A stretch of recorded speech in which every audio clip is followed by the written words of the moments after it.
এমন একটি পররাষ্ট্রনীতি বাংলাদেশ গড়ে তুলতে চায় যেখানে ভারসাম্য, সমতা ও ন্যায্যতার ভিত্তিতে গড়ে উঠবে দেশ, এমন মন্তব্য করেছেন প্রধানমন্ত্রী কার্যালয়ের মুখপাত্র মাহদি আমিন। প্রধানমন্ত্রীর তেজগাঁও কার্যালয়ে শাপলা হলে সরকারের দায়িত্ব গ্রহণের 180 দিন পূর্তি উপলক্ষে একটি মত বিনিময় সভায় এমন মন্তব্য করেন তিনি।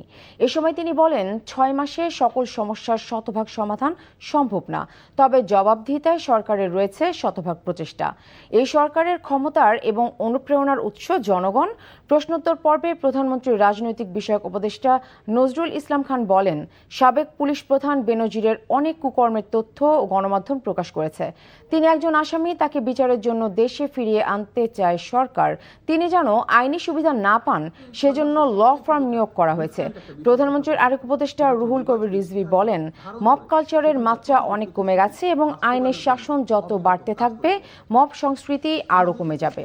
এই 6 মাসে সুদৃঢ় গণতান্ত্রিক মূল্যবোধ কিভাবে সরকারের প্রতিটি কার্যক্রমে অনুরণিত হয়েছে।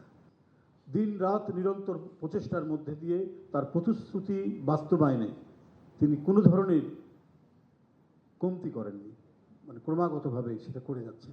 প্রত্যেকটি ক্ষেত্রে তিনি তার যে প্রতিশ্রুতিগুলো সেটা রক্ষার তিনি চেষ্টা করে যাচ্ছেন।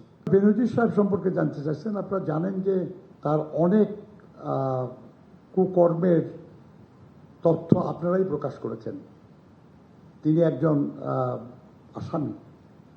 আইনি প্রক্রিয়ায় যাতে তিনি কোনো সুবিধা না পান সেই জন্য সেখানকার আইনি প্রতিষ্ঠানকে পর্যন্ত নিয়োগ দেওয়া হয়েছে।